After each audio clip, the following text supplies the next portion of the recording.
It's been a little while since I've done one of these, but I thought, you know what? There is something I want to tell you about a little trip that we took to Tahoe last weekend, which was shaping up to be one of the best Tahoe trips that I ever had, but then turned into something where we almost died. So I'll make this one quick. Last weekend we went to Tahoe. A few days before we went there, we found out that it was going to be snowing. Ergo, it was going to be treacherous to get up there. We had to buy snow chains for the tires. We had to drive real slowly. We had to go in the daytime because we knew it was going to take so long. It was an arduous journey, but we made it, and boy, was it worth it. Because it was like a winter wonderland out there. Even though there was a part where we had to push the car up the hill because it was so snowy. It was kind of cold, but it was also beautiful. We made meals, we played games, we had a lot of wholesome fun. You know, sometimes you just have to get away from real life and just have like a really nice trip, bonding togetherness. It was just a lot of fun. Until night number 2. Early on day 2, we had our garage open for whatever reason, and we had a knock on the door. It was an official man with some sort of official badge. He wasn't quite the police, but he had a badge on that kind of made me feel like he was kind of important. Came up to the door and he was like, "Hey there, 3 bears have been spotted in the neighborhood. You might want to close your door." And I was like, "Oh, okay, cool. Well, thank you for the heads up, mate. That was some real good information. Cheers." And I closed the door and I was like, "Bears? Guys, there are bears in this neighborhood walking around. We need to make sure that everything is closed." And I was like, "Oh,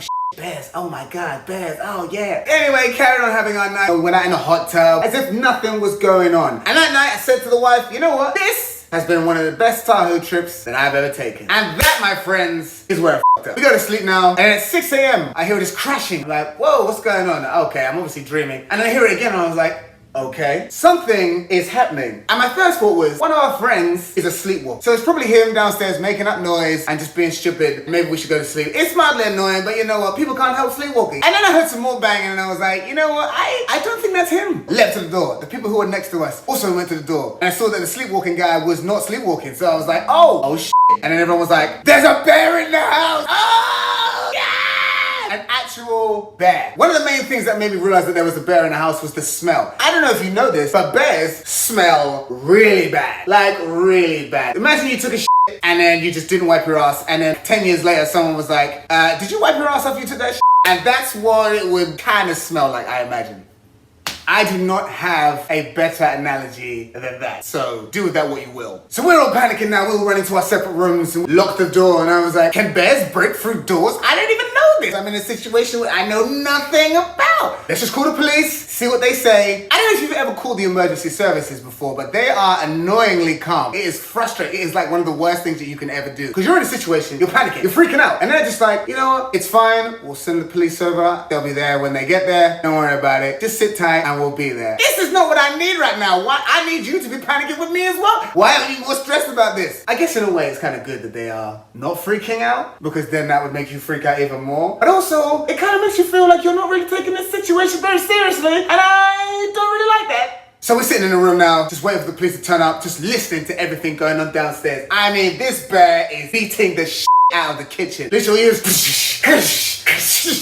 every sound. You're like, well, there goes the deposit. Oh, there goes another $100. Oh yeah, I bet that sounds expensive. Then as time went along, my mind started racing. What happens when the bear finishes all the food in the house? What happens if the bear comes upstairs and tries to break into the room? Can you fight a bear? I don't know. I saw The Revenant. Didn't end too well for DiCaprio, so I don't know what I'm gonna be doing about that. So we decided to barricade the door with a big old closet. My nervous energy started coming out because the adrenaline was starting to leave my body. 20 minutes go by and this bear is still like just in the kitchen, just doing whatever it's doing in the kitchen. Every so often you hear, that was not fun to hear. I watch a lot of horror movies, and that's usually one of the last things you hear before you get killed. Also, the black guy was there first in the movie. And then I thought to myself, oh shit, what about the people downstairs? And one of my friends just kind of, I don't know what he thought must have been happening, but he kind of walked out of the room and he was like, hello? And we were all just out of the room like, get back in the room, there's a bear in the house! And all we can hear him go is, oh shit, that's a bear! He ran back in the room and just closed the door. Then we look out the window, 2 more bears start coming down. I'm like, oh shit.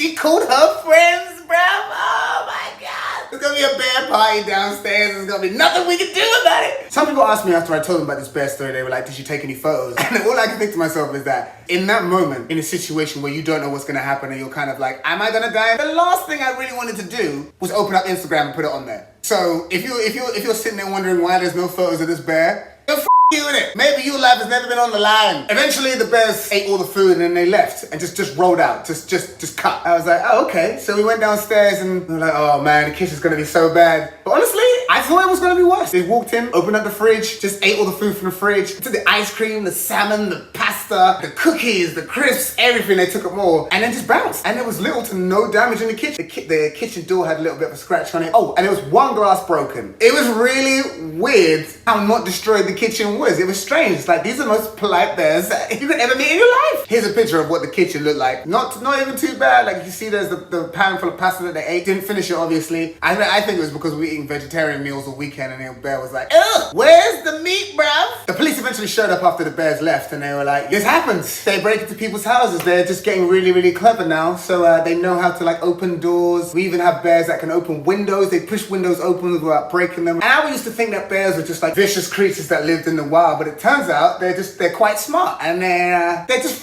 cat burglars, aren't they? What a bunch of pricks. Bears, dickheads. Anyway, after that we had to all go back to sleep again, and I have to say it was real hard getting back to sleep after that. You know, once your house has been invaded by bears, you don't sleep well after that. And that's the story. Thank you so much for listening. Thank you for everyone who was like, are you okay, when I put it on Instagram. The answer is no, we weren't okay, but we're alive, and that's what's very important. Thank you for watching, and I will see you soon. Look for the bare necessities, the simple bare necessities. Forget about your worries and your stress.